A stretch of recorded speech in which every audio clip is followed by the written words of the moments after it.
자, 마태복음 7장 1절에서 5절.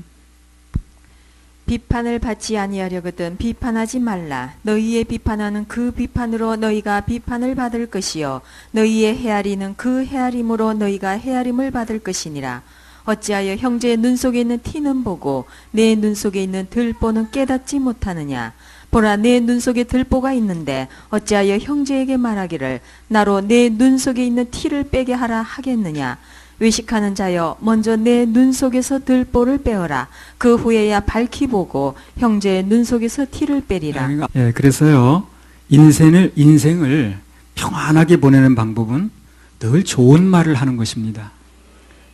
아까 찬양 심는다고 그랬죠? 말도 심는 것입니다. 심으면 언젠가 나겠죠, 그렇죠? 나면 열매가 맺겠죠? 말의 열매를 갖게 되는 거예요. 부정적인 말을 자꾸 심고 비판적인 말을 자꾸 심게 되면 그게 또 열매를 나중에 다 거두는 겁니다. 누가 거둘까요? 자기가 거둬요. 내가 거두는 것입니다. 그래서 인생을 평안하게 살려고 그러면 늘 좋은 말을 심는 게 중요합니다. 그래서 어느 날 누군가가 나는 왜 인생에 자꾸 나쁜 일이 벌어진다. 원하지 않는 일이 벌어진다. 그런 경우가 생기면 그걸 한번 생각을 해보세요. 내가 좋지 않은 말을 자꾸 심지 않았는가. 말이 씨가 된다고 그랬죠? 씨는 어디다 쓰는 거예요? 심는 거 아니겠습니까? 씨가. 말은 심는 거예요. 그래서 그 말이 언젠가 나게 됩니다. 심은 사람이 거둬요. 좋은 말을 심어야 내 인생에 좋은 것이 돌아옵니다. 비판하면 내게도 똑같은 비판 돌아온다고 그랬죠. 이렇게 심었으니까 돌아오는 거예요. 이게 심었으니까. 이렇게 말하는 나도 사람인지라, 죄성 있는 사람인지라 가끔 가다 보면 무슨 비판적인 얘기를 또 하게 되더라고. 예. 그러면 내가 정신을 번쩍 냅니다. 이게 또 그 내용 그대로 나한테 온다고 그랬지. 그럼 내가 조심해야겠네 하고 이제 나를 돌아보는 기회가 되는 거죠. 특히 인생을 살아가면서 다른 사람 향해서 칼을 갈지 마세요. 어떤 사람은 맨날 칼을 갈아 그냥. 마음속에 원한과 칼을 품으면 누가 먼저 다칠까요? 내가 먼저 다칩니다. 마음에 칼을 품고 있으면 다치는 거예요. 안 다칠 수가 없죠. 그 칼 품고 있다 다치는 사람 예각이 나오는데요. 한번 들어보겠습니다. 예를 사무엘상 17장 43절에서 44절. 블레셋 사람이 다윗에게 이르되 네가 나를 개로 여기고 막대기를 가지고 내게 나왔느냐 하고 그 신들의 이름으로 다윗을 저주하고 또 이르되 내게로 오라. 내가 네 고기를 공중의 새들과 들짐승들에게 주리라. 이 사람이 무슨 저주를 했는지 그 내용은 다 나오지 않았습니다. 하도 내용이 더러운가 봐. 지저분한가 봐. 성경에 다 쓰지는 않았습니다만 별별 욕을 다 했을 겁니다. 뭐 오늘 밤에 그냥 막 코를 박고 죽으라고 했는지 어떻게 했는지 아버지가. 그래가지고 그냥 내 고기를 공중의 새들과 들짐승에 준다고 이래가면서 그냥 아주 눈을 부릅뜨면서 온갖 저주를 다 퍼부었어요. 입 밖에 나왔죠, 그 말이야. 입 밖에 나오는 순간 심어진 겁니다. 누군가 거두겠죠. 근데 유감스럽게 그 거두는 게 자기가 거두더라는 거예요. 17장 51절. 다윗이 달려가서 블레셋 사람을 밟고 그의 칼을 그 집에서 빼어내어 그 칼로 그를 죽이고 그 머리를 베니 블레셋 사람들이 자기 용사의 죽음을 보고 도망하는지라. 네, 그래서 그 상대방 죽이려고 누군가 아주 오늘 내일 그냥 목을 날려버려져 가지고 아마 밤새도록 날을 세웠을 겁니다. 그거 한 방에 날리려고 칼날을 갈았을 거예요. 그리고 저주하면서 말이에요. 근데 그 저주가 자기 본인에게 돌아갔죠. 그 밤새도록 그 날 세웠던 칼은 누구 죽였습니까? 자기를 죽였잖아요. 자기를. 자기 목이 날아갔습니다. 자기 목을 자르는 데 쓰여졌어요. 그러니까 이 말이라는 게요, 일종의 그것도 칼이거든요. 말도 칼입니다. 그래서 맞으면 아픈 거예요. 그래서요. 이런 말로 한 대 맞으면 아프죠. 그 뭐 뺨 때린 것도 아닌데 뭘 그렇게 아픕니까 그게. 그런데 그 칼이 되는 거예요, 말이. 그래서 일반 칼은, 이 부엌에 쓰는 이 칼은 사람 살만 베지만 말은 어떻습니까? 그 사람 마음까지 베버립니다. 더 아파요. 그래서요. 말도 칼이기 때문에 자꾸 누군가를 비판하고 죽이는 데 칼을 갈면 그 칼을 가는 순간 내 심령이 먼저 죽는 거예요. 손으로 가는 칼이 아니기 때문에. 마음으로 가는 거죠. 말칼은 마음으로 갈죠. 그래서 내가 먼저 다치는 거예요. 심령이 먼저 죽습니다. 그래서 마음속으로 칼을 갈고 이를 갈고 하는 사람들이 그 심령이 평안한 사람을 못 봤어요. 다 어둡습니다. 그리고 자기 몸에 이제 칼을 자꾸 들이대니까 자기가 먼저 병이 드는 거예요. 다치는 것입니다. 그래서 주님께서 그걸 아시고 그렇게 말칼 자꾸 갈지 말고 마음속에 칼 품고 있지 말아라 그러는 거예요. 왜 그럴까요? 우리 위해서, 우리 사랑하셔서 그러는 거예요. 하나님께서 하시는 말씀은 어떤 내용이 됐든 간에 그 근본 밑바탕은 다 우리 사랑하시는 겁니다. 사랑으로 받아들여야 돼요. 그래야 그 말씀이 내 마음에 들어옵니다. 저거 뭐 또 나들으라고 하는 얘기 그렇게 생각하지 마시고, 나들으라고 하는 얘기면 더 감사하죠. 그 많은 사람 중에서 나 개인 교습해 주는데 그렇잖아요. 더 감사한 거 아니겠습니까? 반대로 누군가를 축복하고 격려하면, 축복해주고 격려해주면, 위로해주면 물론 그 사람도 삽니다. 위로받는 사람도. 내 심령이 먼저 살아요. 내 심령이. 누군가를 위로해주고 격려해주면, 여러분 누군가 위로해주고 격려해줘 보세요. 내 심령이 어떻게 되는가? 굉장히 뿌듯하고 살아납니다. 원망의 말이 줄어들고 비판의 말이 줄어들면서부터 내 인생길이 열리기 시작하더라고요. 희한하게 내 인생이 바뀌더라고요. 그렇게 그냥 뭐 그 첩첩산중만 가던 인생이, 그래 고생하던 인생이 풀리기 시작하더라고요. 아무튼 그래서 자꾸 누군가를 비난하고 비판하면 그 결과 그 인생은 풀리는 게 아니라 점점 첩첩산중을 만납니다. 반대로 누군가를 늘 축복하고 위로하고 세워주면 그 인생은 대로가 열려요. 대로가 열립니다. 대로가 열립니다. 여러분 다 대로가 열길 바랍니다. 누구든 그 인생에서 대로가 열리길 바란다면 가능하면 그 입으로 축복을 하세요. 그러면 저절로 길이 열립니다. 다시 한번 대로가 열려야죠. 우리 입에서 이제 말이 여러 번 나오는데, 그 나온 말 중에서 가장 확실하게 남아서 역사를 계속하는 말이 있어요. 없어지지 않고 계속해서 그 말이 남아서 역사를 계속하는 말이 있는데, 그 말이 무슨 말이냐면요, 축복의 말입니다. 축복의 말은 특히 없어지지 않아요. 자, 마태복음 10장 11절에서 13절. 아무 성이나 촌에 들어가든지 그 중에 합당한 자를 찾아내어 너희 떠나기까지 거기서 머물라. 또 그 집에 들어가면서 평안하기를 빌라. 그 집이 이에 합당하면 너희 빈 평안이 거기 임할 것이요 만일 합당치 아니하면 그 평안이 너희에게로 돌아올 것이니라. 어느 집에 들어갔는데 그 집을 위해서 축복을 해줬다는 거예요. 근데 그 집이 도대체 축복받을 만한 일이 되질 않아. 축복받을 만한 집이 아니야. 그럼 내가 빈 축복이 없어지는 게 아니라는 거예요. 내가 빌었던 그 축복이 나한테 돌아온다는 것입니다. 그 사람이 받을 만하면 그 사람이 가는 것이고, 그 사람이 도저히 축복을 받을 만한 입장이 아닌 거예요.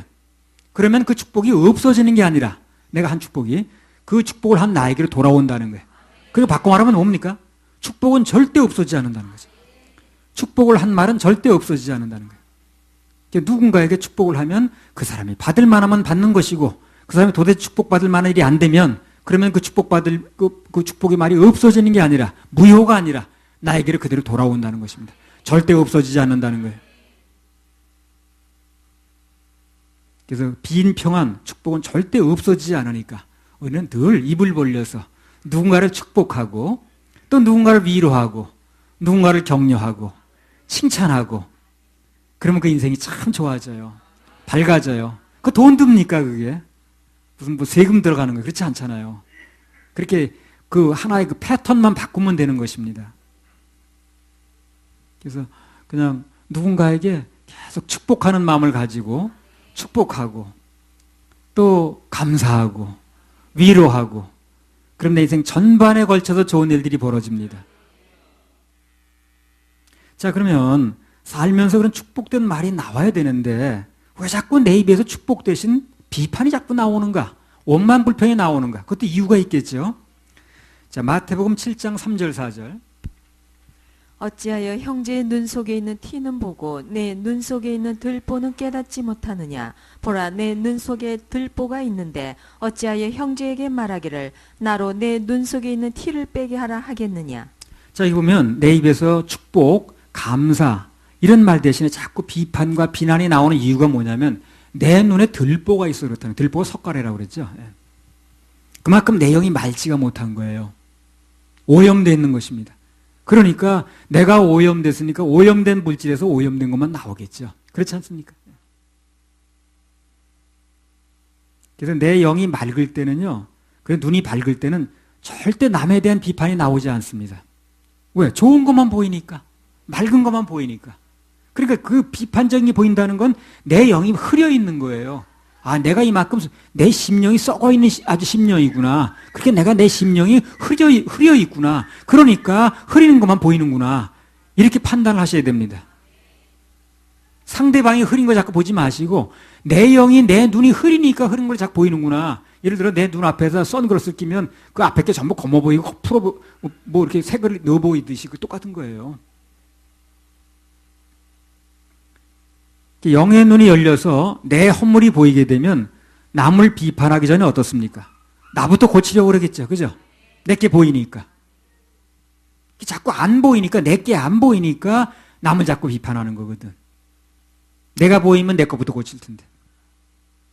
내 입에서 자꾸 누군가에 대한 비판이 나오고 비난이 나오면 먼저 자기를 돌아보는 게 중요합니다.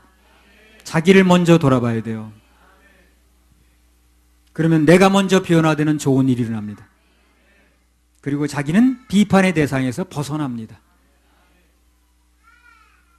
내 걸 고쳐야지. 그잖아요? 남이 거 비판해서 남이 거 고쳐주면 뭐합니까? 나는 안 고쳐지는데. 내 병 내가 고치는 게 중요한 거지.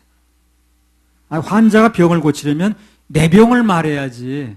옆에 사람 병을 만들어가지고 내 병이 고쳐져요. 그러죠? 그렇죠? 그렇죠? 다른 사람의 비판을 자꾸 한다는 건 그 사람이 병이 들었다는 얘기를 하는 건데 그래가지고 내 병이 고쳐지겠냐고. 환자가 의사 앞에 가서 내 병이 어디 갔다 얘기를 해야지. 나는 여기가 약합니다. 여기가 무슨 고장났습니다. 내 걸 얘기를 해야지. 이웃집 아줌마, 이웃집 아저씨 얘기를 하면 그러면 내게 고쳐지겠냔 말이지. 그러니까 다른 사람을 비난하는 것은 그 사람 병 고쳐지라고 얘기하는지 모르지만 그러나 내 병은 안 고쳐진다는 거예요. 절대로 고쳐지지 않습니다. 내 병을 고치려면 내 걸 드러내야지. 다른 사람 거 드러내가지고 그 사람 병 고친지 모르지만 내 병은 안 고쳐지잖아. 내 병이 뭔가를 아는 게 중요하지. 남의 병 아는 게 중요한 게 아니에요. 난 남 얘기 별로 하고 싶지도 않고 별로 듣고 싶지도 않아. 그거 알아본들 내가 뭐 하겠어. 그래. 뭐 그렇다고 내가 고쳐주는 거예요? 내 병이 고쳐지는 거예요. 내 병을 먼저 고치는 게 중요합니다. 예. 따라해보세요. 내 병을 고칩시다. 내 병을 고치는 게 중요하지 뭘. 예. 그래서 이제 감사의 말을 축복된 말을 하게 되면 내 인생이 그대로 심는 거기 때문에 감사한 일이 자꾸 벌어지고 축복된 일이 벌어지는 거예요. 지저분한 말을 자꾸 심으면 내 인생이 지저분해지는 겁니다. 그대로 되는 거예요. 그러니까 내 지금 현재 현 주소가 어떤가 보면 내가 심어놓은 말을 한번 보시라니까. 그리고 그게 난 만족스럽지 않다 그러면 오늘부터라도 바꿔야 됩니다. 자, 주제를 좀 바꿔서 다른 얘기를 좀 해보겠습니다. 마태복음 7장 9절에서 11절. 너희 중에 누가 아들이 떡을 달라 하면 돌을 주며 생선을 달라 하면 뱀을 줄 사람이 있겠느냐? 너희가 악한 자라도 좋은 것으로 자식에게 줄 줄 알거든. 하물며 하늘에 계신 너희 아버지께서 구하는 자에게 좋은 것으로 주시지 않겠느냐? 네. 자, 이 같은 내용이 누가복음에도 또 한번 나오거든요. 한번 더 보겠습니다. 누가복음 11장 11절에서 13절. 너희 중에 아비 된 자 누가 아들이 생선을 달라 하면 생선 대신에 뱀을 주며 알을 달라 하면 전갈을 주겠느냐? 너희가 악할지라도 좋은 것을 자식에게 줄 줄 알거든. 하물며 너희 천부께서 구하는 자에게 성령을 주시지 않겠느냐 하시니라. 자, 그러니까 위에 나온 두 구절을 볼 때, 두 구절 읽었죠? 두 구절을 볼 때 하나님께서 주시고자 하는 것이 가장 좋은 게 뭐라는 겁니까? 성령이라는 겁니다. 성령. 하나님께서 우리 주시고자 하는 것 중에 가장 좋은 게 성령이라는 거예요. 이때 이제 구하는 자에게 주시겠다고 할 때 이 성령은요, 조금 이 얘기가 좀 약간 어려운데, 들으시면 뭐 좀 이해가 되는 것이고요. 그 다음에 이 얘기를 들어도 이해가 좀 안 되시면, 자기 가르쳐주는 사역자 있죠. 사역자한테 물어보세요. 그게 무슨 뜻이냐. 그러면 더 한번 들었던 거기 때문에 얘기를 해줄 겁니다. 내가 언젠가 N성령과 에피성령에 대해서 얘기한 적이 있어요. 예. N성령은 뭐라고 그랬습니까? 내 안에 내주하시는 성령님. 그리고 에피성령님은 외적에서 일하시고 역사하시는 성령님. 성령님이 두 분이라는 얘기 아니라고 그랬어요. 그분이 어떤 역할을 하느냐에 따라서 그렇게 분류한다는 겁니다. 성령이 두 분이라는 얘기, 그게 큰일 나죠, 그렇게 말하면. 그게 아니고, 그 성령님이 내 안에서 나의 구원을 보증하시는 내적인 역할을 하실 때는 떠나지도 않으시고, 내 안에 내주하시고, 외적으로 일을 하실 때는 또 그 외적으로 일하는 역할을 또 하신다는 그 얘기입니다. 그래서 여기 이 구하는 자에게 좋은 것 성령을 주시지 않겠느냐 할 때 이때는 무슨 성령님을 얘기를 할까요? 에피 성령을 얘기를 합니다. 밖에서 일하시는 성령님을 얘기를 하는 거예요. 헬라어로 에는 아니고 에피는 밖을 말해요. 그래서 영어로도 인 그러잖아요. 안을 비슷해요. 그래서 에피 성령, 엔 성령 이건 신학적인 용어가 아니고 성령님의 역할 분담상 편의적으로 붙인 이름입니다. 자세하게 언젠가 말씀드린 것 같으니까 이 부분에 대해서 좀 더 알고 싶은 분은 자기 그 개인적으로 도와주는 사역자한테 물어보세요. 그게 뭐냐고. 그리고 뭐 도대체 모르겠다 그러면 언젠가 날 잡아서 한번 그걸 도와주러 할 수 컴퓨터에 보니까 있더라고요. 자, 간단히 요약해서 한 번 더 얘기를 하겠습니다. 우리가 예수님 보혈로 죄 사함을 받죠. 그죠? 그리고 구원을 받게 되면 그때부터 내 안에 누가 계십니까? 성령님이 내주를 하십니다. 이 성령님은 떠날까요? 안 떠날까요? 떠나지 않습니다. 왜 떠나지 않아야 되느냐면요. 이 성령님은 내가 구원받았다는 걸 증거를 해줘요. 그럼 떠나면 누가 증거가 안 되잖아요. 그렇죠? 그러니까 1분 1초 떠나면 안 되는 거예요. 1분 1초도 내가 구원받았으면 증거가 안 되면 안 되잖아요. 1분 동안 증거가 안 되는 시기에 예수님이 오시면 어떻게 되는 거예요? 곤란하죠? 들림받는 일이 벌어지면 어떻게 됩니까? 안 되겠죠? 그래서 이분은 1분 1초도 떠나지 않습니다. 내 안에 내가 구원받았음을 증명하시는 그런 내주하시는 성령님, 내 안에 계시는 성령님은 1분 1초도 떠나지 않아요. 그러니까 받은 구원 잃어버릴까 걱정할 필요 있다 없다? 없습니다. 그래서 내 안에 구원받을 때 내가 구원받았음을 증명하시는 증거하시는 그 성령님은 N 성령님인데 안에 계시다 그래가지고 그분은 절대 떠나지 않습니다. 떠나면 큰일 납니다. 그리고 그분은 우리가 예수님 보혈의 공로가 믿어져서 구원받고 죄사함 받으면 어떻습니까? 누구한테나 들어오십니다. 꼭 뭐 들어오라고 그렇게 사정사정 안 해도 들어오셔요. 그래서 우리가 구원받았음을 하나님의 자녀가 되었음을 증거하는 역할을 하십니다. 한순간도 떠날 수 없는 거예요. 그래서 내가 구원받았음을 증거하시는 분이 N 성령님입니다. 고린도후서 1장 22절.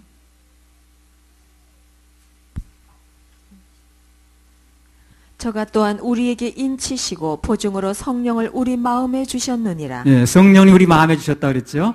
뭘 보증하려고? 우리가 성령님의 인치심을 받았다는 걸 증명하시려고. 그래 증명하고 증거하는 분이 자리 뜨면 안 되잖아요. 그럼 누가 증거해 줄 거예요? 그러니까 우리가 구원받으면 영원히 하늘나라 들어갈 때까지 1분 1초 떠나지 않고 우리가 구원받았음을 증거를 해주시는 거예요. 그분이 보증돼 주시는 거예요. 보증인이 떠나면 안 되지. 그래서 그분은 인을 쳐주시기 때문에 그분의 인을 한 번 받게 되면 절대 취소가 된다 안 된다? 안 됩니다. 그리고 거기다 이중으로 인을 찍을 수도 없어요. 성령님이 구원받았다고 딱 인을 쳐주시면 성령으로 인신다고 그랬지 아까요. 고린도서 1장 22절에. 그러면 그 인을 절대 취소도 안 되고 거기다가 또 뭔가 이중으로 인을 찍을 수도 없다는 거예요.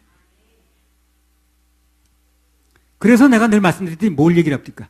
666 그런 거 신경 쓰지 말라고 그랬잖아요. 그거 신경 써가지고 사람들이 뭐 666을 받으면 되네 안 되네 그거 받으면 받은 건 잃어버리네 어쩌고 해가지고 난리야 또.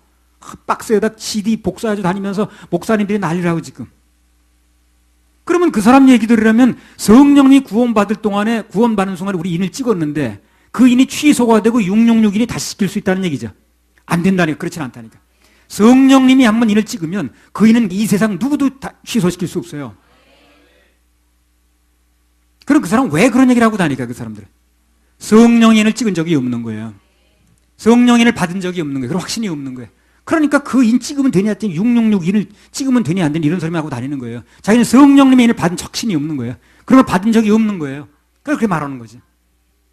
그래서 성령님의 인을 분명히 받은 사람은 그 인을 취소시키거나 또 다른 인을 거기다 이중으로 찍지 못한다니까 그래요. 우리 계약서 한번 인 찍었으면 거기다 무슨 다른 사람은 이중으로 인을 찍지 못하다는 거기다. 그렇죠? 계약서 당사자끼리 갑과 을 사이에 도장을 찍었으면 그리고 복덕방이 입에 인을 찍었으면 그만이지 제3자가 와서 거기서 계약서에 돈을 그 도장을 또 치지 못하잖아요. 그죠? 하물며 성령님께서 우리 구원받았으면 인 쳐주는데 그걸 이중으로 찍을 수 없다는 거죠. 그러니까 뭐 666의 인을 또 찍는 애 만에 뭐 그런 거 신경 쓸 필요가 없습니다. 그리고 그거 예수님을 안 섬긴다는 조건으로 그 인을 받아야 될 그 형편이 되면 그 전에 우리는 어떻게 된다고 그랬어요? 교회는 들림 받는다고 그랬습니다.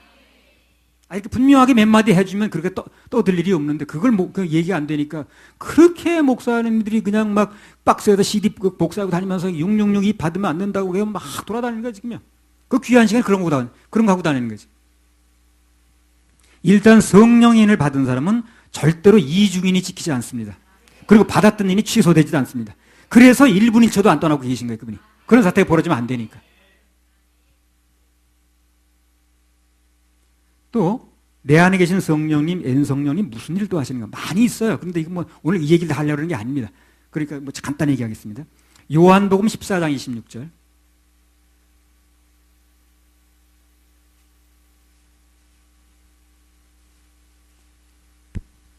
보혜사 곧 아버지께서 내 이름으로 보내실 성령 그가 너희에게 모든 것을 가르치시고 내가 너희에게 말한 모든 것을 생각나게 하시리라. 또 내 안에 계신 성령이 무슨 역할을 하시냐면 우리가 구원받았음을 증거하는 역할도 하시고 또 하나는 말씀을 듣지요.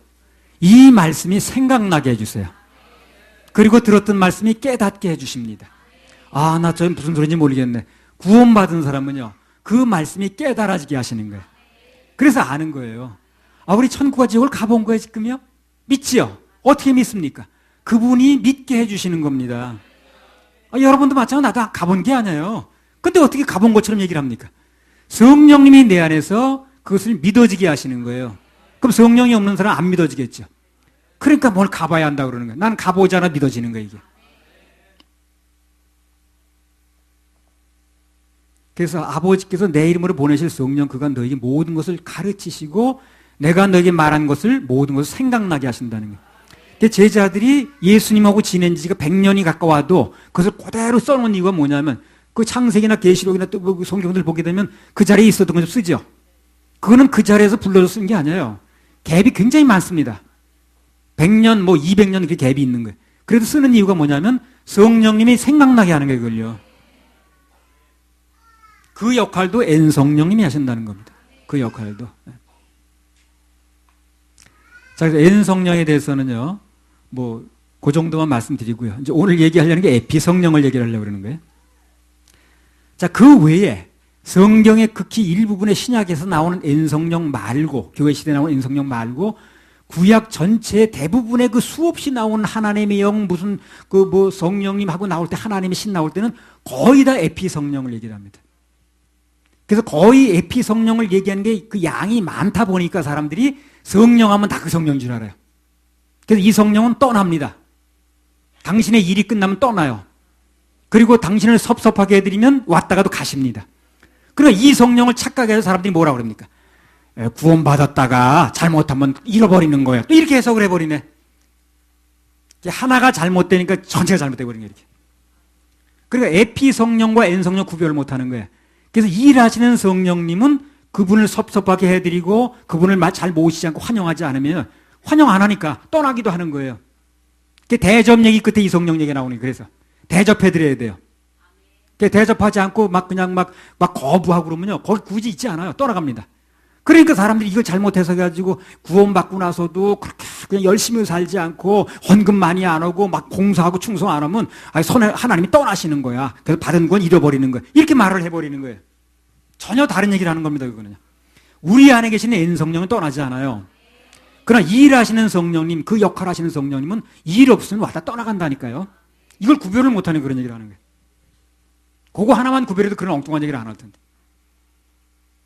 그 교회에서는요, 뭐 다른 거 시간 가지고 뭐 할 필요가 없어요. 교회는 그런 건 무슨 뭐 바자회 한다고 바쁠 필요도 없고 실질적으로 성령이 뭘 얘기를 하시고 성경이 뭘 얘기를 하는가 그걸 가르쳐 주는 데가 교회라. 그렇죠?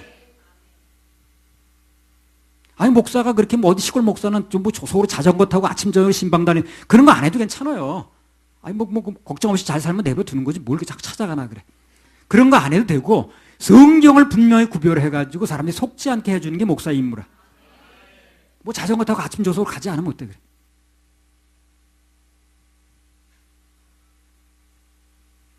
그래서 밖에서 일하시는 에피 성령님은 우리가 초청하면 환영하면 오시기도 하고 우리가 거절하거나 믿지 않으면 대접이 시원치 않으면 떠나기도 한다는 거예요.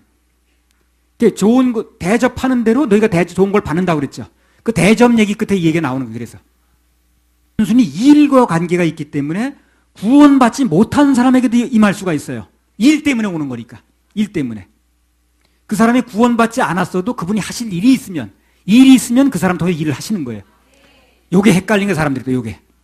그러니까 이 일을 하는 것 때문에 오신 건데 나를 통해서 그분이 일을 하셨다는 거야. 그러니까 당연히 나는 구원받았다는 거야.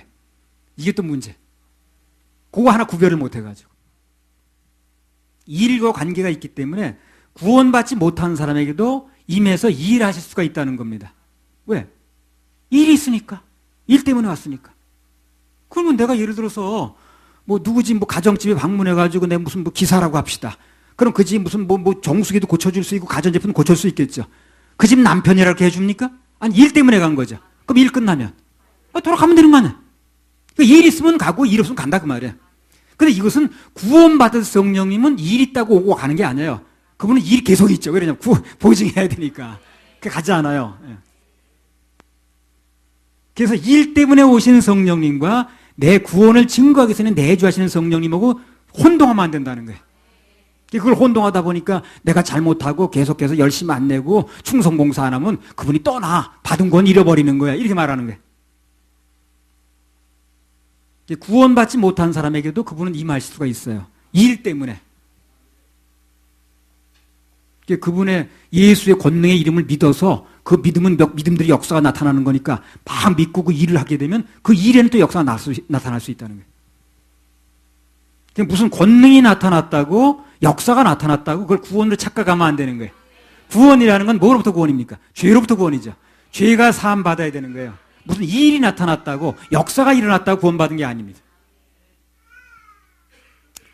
그 착각한 사람들이 어디 나옵니까? 마태복음 7장에 또 나오죠.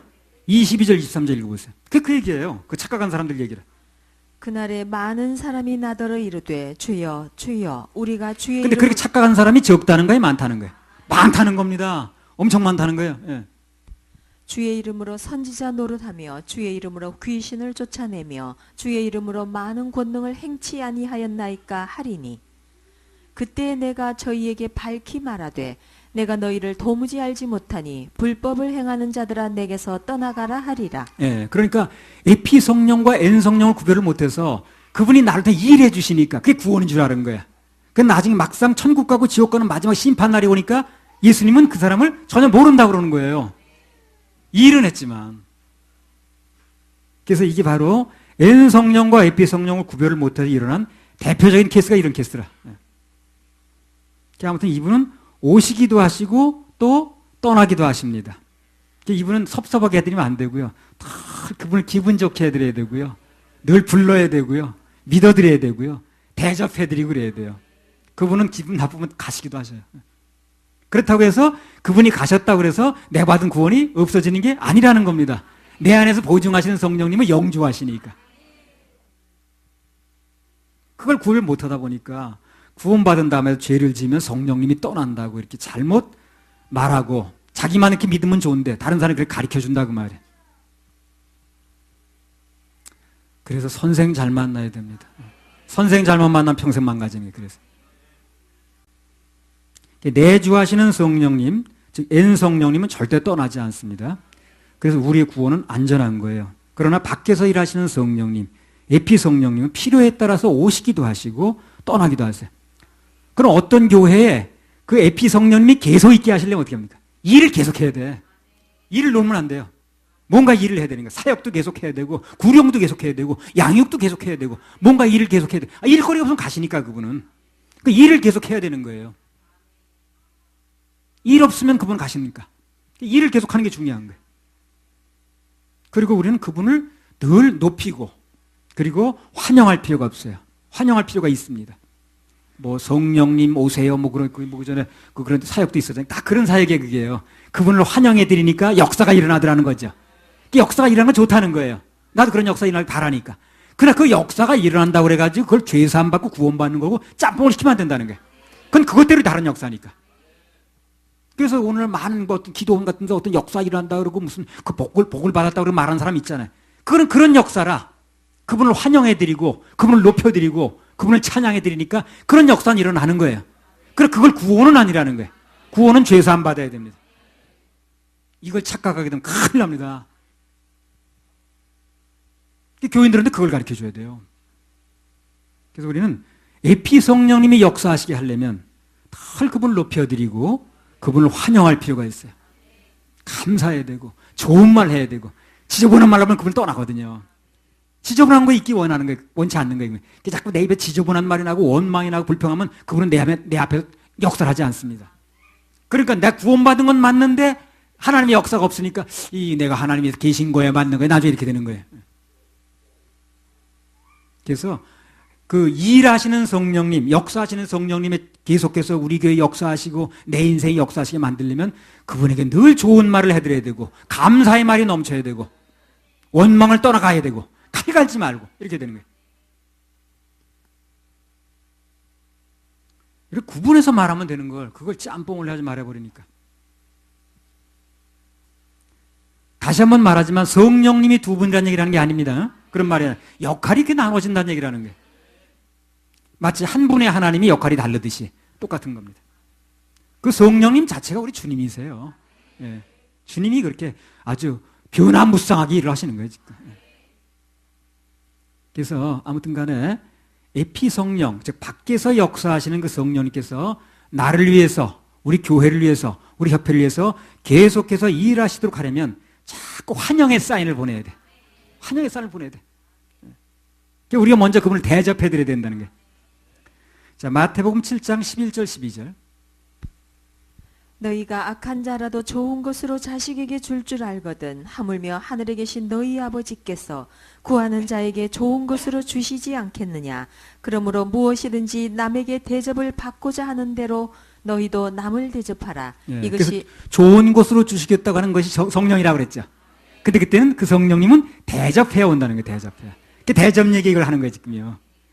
이 좋은 걸 주시겠다는 게 누가복음에 합쳐보니까 성령이라고 그랬죠. 근데 그 성령님은 대접하면 오신다는 거예요. 그래서 옛날에 뭐 어떤 여자 그 누구 기억이 잘 안 나네. 그 베니힌인가 그 사람 뭐 스승이라고 그러던데 그 여자분이 그 사람이 강대상만 올라서 그랬다고 그러잖아요. 여러분 성령님을 마음 아프게 하지 마세요. 그분을 속상하게 하지 마세요. 그분을 상처 주지 마세요. 그분은 떠납니다. 그걸 막 사역했다는 거예요. 그 사람의 주사역이 그거예요. 근데 그 사람 한 가지만 보는 거예요. 지금 그것도 맞아요. 그 말도요. 그러나 그 말 이전에 더 중요한 건 성령님이 내 안에 계시는가. 이걸 먼저 강조했어야 되는데 그걸 빼버리고 그분이 역사하시는 것만 얘기를 하는 거예요. 전 세계적인 역사를 일으키고 다녔지만 그러나 그분 통해서 성령님이 내주하시는 구원받는 이 역사가 없었던 거예요. 그게 문제죠.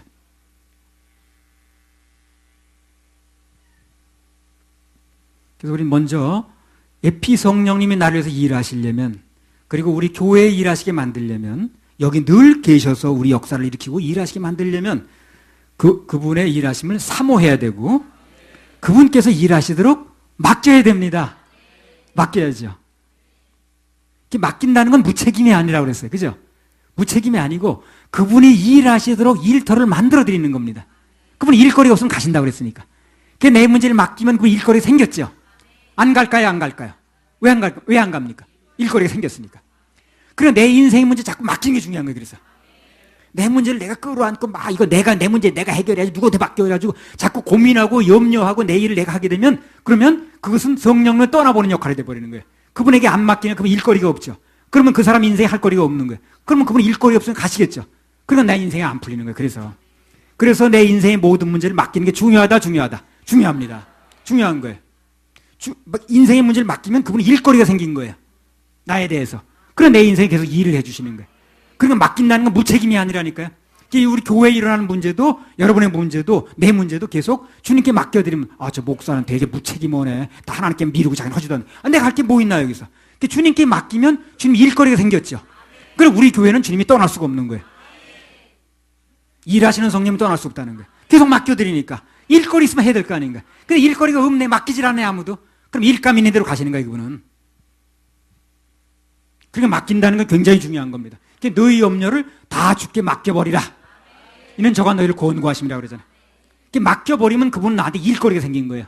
일거리가 있는 한 떠나지 않는 거예요. 일꾼이 왔다 일도 안 끝났는데 가요? 일 끝났으면 가는 거지. 일이 안 끝났으면 이튿날에 또 와서 하잖아요. 그죠? 이 맡긴다는 말이 굉장히 중요한 겁니다. 모르는 사람들은 아이고 뭐 인간은 손 싸면 가만히 앉아가지고 지는 가만히 있고 뭐 다 그럼 막 맡긴단 말이에요. 그렇게 생각하는데 그렇지 않아요. 그런 얘기를 하는 게 아니에요. 그래서 맡긴다는 건 무책임이 아니고 믿음입니다. 그분께서 일해 주시면 믿는 거예요. 믿는 사람만 맡기는 겁니다. 맡기면 그분을 환영하는 거고요. 일거리를 드리는 거고요. 그분의 능력을 인정해 드리는 거고요. 주님의 일하심을 불러드리는 중요한 통로가 되는 겁니다. 중요한 통로가 되는 거예요. 창세기 1장 1절 2절. 태초에 하나님이 천지를 창조하시니라. 땅이 혼돈하고 공허하며 흑암이 깊음 위에 있고 하나님의 신은 수면에 운행하시니라. 내가 오늘 드린 창세기 1장 1절 2절에 보면요. 여기 보면 하나님의 영이라고 나왔는데 에피성령님을 얘기를 합니다. 그 에피성령님의 속성이 잘 나타나 있어요. 자, 2절에 보면 뭐라고 했습니까? 땅이 혼돈하고 공허하며 흑암이 깊음 위에 있고 하나님의 신은 수면에 운행하셨다고 그랬습니다. 그분은 가만히 계신 분이에요? 운행하시는 분이에요? 운행하는 분입니다. 그래서 그분은 가만히 계셔 손 싸면 게 심심해서 안 돼. 그분은 일하셔야 돼. 그래서 운행은 움직인다 그 말이죠. 그분은 움직이는 거고 마저 해요. 움직이는 거고 마저 합니다. 그래서 움직이시는 일하시는 성령님, 에피 성령님은 가만히 있는 거고 맞질 않아요. 뭔가 움직이는 거고 맞습니다. 차로 말하면 정차해 있는 게 아니라 그야말로 운행을 하는 거예요. 운행. 운행한다는 건 정차했다는 뜻이 아니죠. 움직인다는 뜻이죠. 그래서 우리 안에 내주하시는 N 성령님과는 달리 밖에서 일하시는 에피 성령님은 그런 정적인 분이 아니라 뭔가 움직이면서 역사하는 걸 좋아하세요. 그분은요. 움직이면서. 그래서 그분은 우리가 일을 맡길수록 좋아하시고 그분이 움직일 수 있는 근거가 되니까. 그리고 성령님을 주님을 최고로 대접해드리는 것 중에 하나가 그분이 움직이시도록 일하시도록 맡겨드리는 겁니다. 자꾸 내가 나서서 뭘 하려고 그러는 것은 그분을 대접해드리는 게 아니에요. 일감을 드리는 게 아니에요. 일할 수 있는 사람한테 일감을 맡겨야 대접하는 거지 일감 안 주는 게 대접이 아니잖아요. 그래요. 그 사람이 분명히 일할 수 있는 사람인데 그 사람이 일감을 맡겨야 대접이지 그 사람이 일감 안 맡기는 게 대접이 아니잖아요. 맡기라 이루리라. 맡기라 이루리라. 맡기라 이루리라. 그러니까 성령님께 그분께 일하시는 분께 자꾸 일감을 맡겨드려야 됩니다. 내 인생의 문제, 어려운 문제 혼자 앓고 있지 마세요. 혼자 싸매고 있지 마시고 그걸 자꾸 하나님께 맡겨드리시기 바랍니다. 어떤 사람은 그걸 또 자기 것 맡아가지고 그것도 모자라 옆에 사람 것까지 그냥 걱정거심을 싸들고 나가 그러지 마세요. 그런 성령님을 대접해드리는 게 아니라 그분은 떠나버립니다. 일거리 없으면. 그분은 일거리 없으면 떠난다는 얘기를 구원받은 사람이 잘못하면 죄사함 받는 게 이제 무효화된다 이렇게 말하면 안 되는 거예요. 그거는요. 그건 전혀 별개의 문제입니다. 그분은 절대 떠나지 않아요. 구원받은 걸 증명하는 거 떠나면 안 되니까. 보증하는 분이 떠나면 안 되니까. 그러나 일하는 그 역할 면에서는 일거리가 없으면 떠난다는 거예요. 그래 우리는 그걸 떠나지 않게 하려면 계속 일거리를 맡겨야 되는 거예요. 내 인생 문제. 내 인생 문제가 일어날수록 더 좋은 거예요. 어떻게 보면. 맡길 게 많아지니까. 우리나라 이 교과서 문제도 맡기면 주님께서 일하시는 문제가 생기는 거예요. 우리나라 떠나실 수 없는 거예요. 일거리 큰 거 하나 생겼으니까. 그런 게 믿어지게 되면 일거리가 생겨도 주님께서 일거리 생기셔서 내 인생에 더 안 떠나시겠구나. 아무튼 이 에피 성령님은 움직임 속에서 역사하시는 걸 좋아하십니다. 움직임 속에서. 그래서 찬양도 움직임이 좋기 때문에 입으로만 그냥 하는 것보다 손을 들고 한다든가 움직이면 좋은 거예요. 뭐든지 움직이는 거 좋아해요. 이분은요. 가만히 있는 것보다. 그래서 그냥 아멘도 그냥 입으로만 아멘하는 것보다 두 손 들고 아멘하면 2배로 주셔요. 많이 아멘하면 많이 주시는 거예요. 크게 아멘하면 크게 주시는 거예요. 예. 그래서 그분은 움직이는 걸 좋아해요. 움직이는 걸. 예. 입으로만 하는 찬양보다 몸을 움직이면 내 심령이 회복되는 거예요. 그래서 여러분 찬양할 때도요, 그냥 하는 것보다 손을 이렇게 들고 한다라든가, 막 이렇게 막 그냥 막 흔들고 한다라든가, 뭐 그냥 하게, 그렇게 막 몸을 움직이면요, 훨씬 더 찬양이 은혜스러워집니다. 그리고 내 심령이 훨씬 빨리 녹아요. 그래서 그냥 입으로만 하는 찬양보다, 그래, 박수 치는 거고요, 손도 드는 거고요, 가슴에 손을 얹고요, 오른손 드세요, 왼손 드세요, 바로 뭐 가슴에 손, 그것은 여러분 괜히 기합 주려고 그러는 게 아니에요. 우리가 움직이면 성령님은 움직이는 물체를 좋아한다니까 그래요. 가만히 있는 것보다. 그러면 속성 자체가 그래요. 움직이는 걸 좋아해요. 그래서 그 역사가 일어나는 그 현장에서는 많이 움직입니다, 사람들이. 가만히 앉았는데 역사가 일어나는 경우는 많지 않아요. 대부분 역사가 많이 있는 현장에 집회 가보세요. 많이 움직인다고. 뭐 펄펄 뛰든가, 좌우지가 막 손을 들든가, 그냥 막 하여튼 앉았다 일어났다 하든가, 하여튼 뭐가, 움직여, 좌우지가. 그런 역사가 있는 거예요, 움직이면. 그래서 찬양 부를 때도요, 그냥 입으로만 붕어처럼 하지 마시고요, 두 손을 들고 하신다든가, 그냥 가슴에 손을 얹는다라든가, 그냥 이렇게 몸을 좀 이렇게 그냥 마지고 튼다든가, 하여튼 움직이는 거죠. 뭘 하든지 간에. 입으로만 하는 찬양보다 몸을 움직이면 심령 회복이 빠릅니다. 그래서 그냥, 누르고 흔들어서 넘치도록 채워주리라고 또 말로 해도 되긴 돼요. 누르고 흔들어 넘치도록 채워주리라. 그래도 뭐 말이 안 되는 건 아니에요. 그러나 한번 해보세요. 꽉 누르세요, 여러분요. 누르고, 꽉 누르고, 흔들어서 넘치도록 채워주리라. 여러분 받으셔야지. 다시 한번 합니다. 꽉 눌러야 됩니다. 누르고, 흔들어서 넘치도록 넘겨주리라. 그 말로 해도 돼요, 이게요. 안 되는 건 아니에요. 그러나 말로 하는 것보다 몸을 움직이면 그 성령님은 더 좋아하신다는 거예요. 더 맞이하신다는 거예요. 옛날에 그런 거 많이 했는데, 요새는 좀 뜸했는데, 하여튼 그거 좀 여러분 혼자라도 하세요. 그냥 계속해서 그냥 누르고 흔들어서 넘치도록 막 하고 넘어지고. 부부간에 주고받고 막 하세요, 그냥. 예. 아니, 남이 웃거나 말거나 나 받으면 되는 거지, 뭘 그래. 예. 못 받는 사람이 바보지, 받는 사람이 바보예요.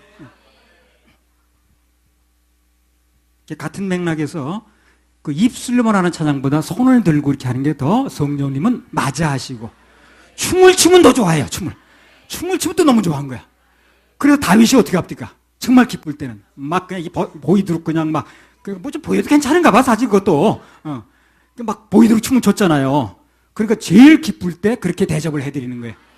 다윗이 지금 무슨 뭐 사람 보라고 그러는 게 아니에요. 성령님 주님 보시라고 대접해드리려고 춤을 추는 겁니다, 지금.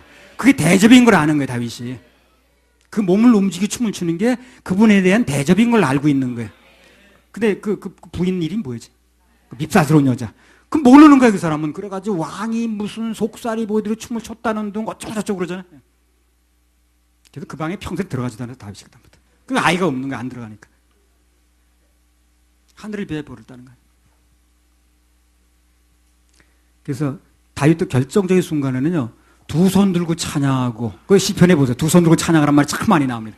두 손 들고 찬양하고, 손뼉 치며 찬양하고, 그리고 스스로 이 다윗이 춤을 췄습니다, 그렇게. 사무엘하 6장 13절 14절.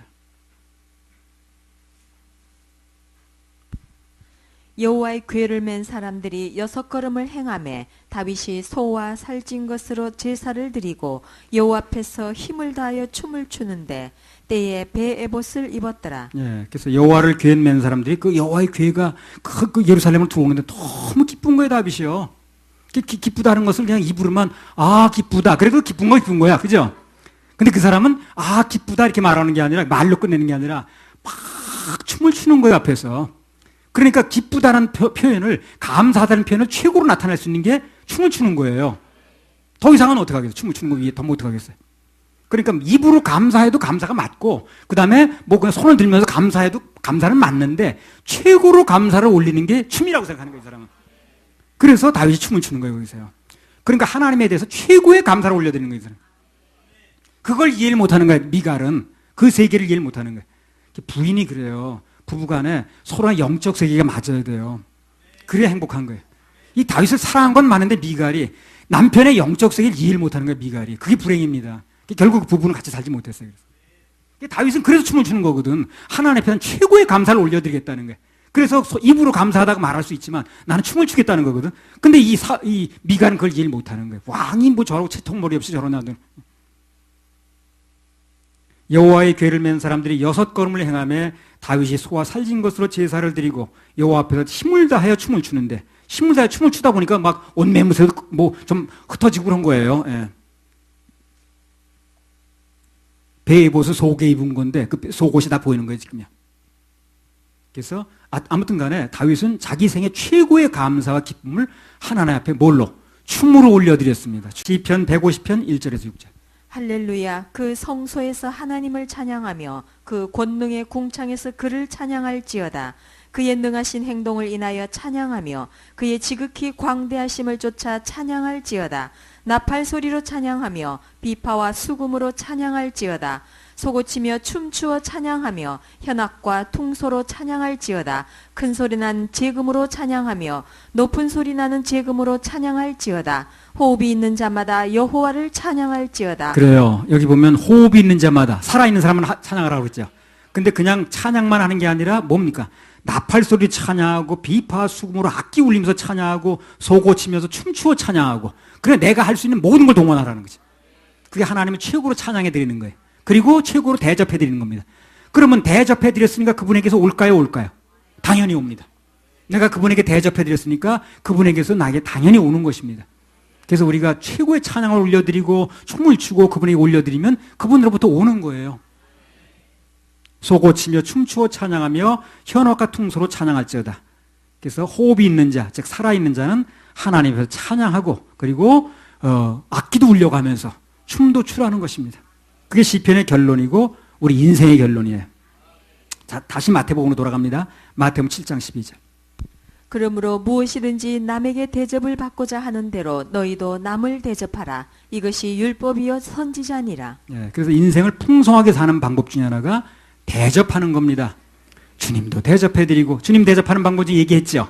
주님도 대접해드리고 사람도 대접하고, 사람에 대한 최고의 대접은 나누는 것이고, 그리고 주님께 대한 최고의 대접은 예배드리고 찬양 올려드리고 기쁘게 몸을 움직이고 이렇게 하는 겁니다. 사람에 대한 최고의 대접은 나누는 건데, 그래서 기회만 되면 나도 뭔가 이렇게 나누려고 했었더니 하나님께서 내 지갑을 늘 채워주시더라고. 그리고 또 하나의 주님께 대한 최고의 대접은 예배에 성공하고 찬양하고 몸을 드리는 것입니다. 그래서 우리 다 같이 주님을 대접해드리는 마음으로 찬양 몇 곡을 한번 올려드리겠습니다. 그럼 우리 인생에도 좋은 일이 있을 거예요. 할렐루야. 우리 하나님께 박수 올려드려요. 이것도요, 그냥 하나님께 그냥 영광 돌립니다 해도 되는 거예요. 그러나 박수를 쳐드리는 것도 우리 몸을 움직이는 데 의미가 있는 거예요. 몸을 움직이면 그분은 좋아하십니다. 움직이는 거 하고 마저 하세요, 그분이. 정적인 곳에는 그분의 역사가 약한 거예요, 그래서요. 뭔가 움직이는 곳에 그분의 역사가 강한 것입니다. 자, 36번 실로암.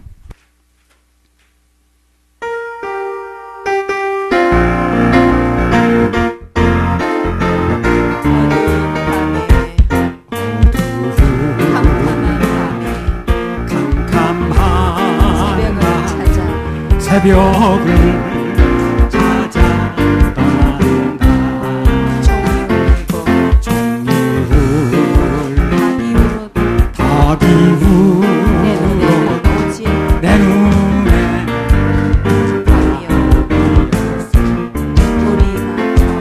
돌이 갇혀 만난 그때 차가운 새벽이었어. 주님 마음속에 사랑이 나는 느낄 수가 있었어. 나는 느낄 수가. 오 주여 당신께 감사하리. 실로한 내게 주심을 나에게 영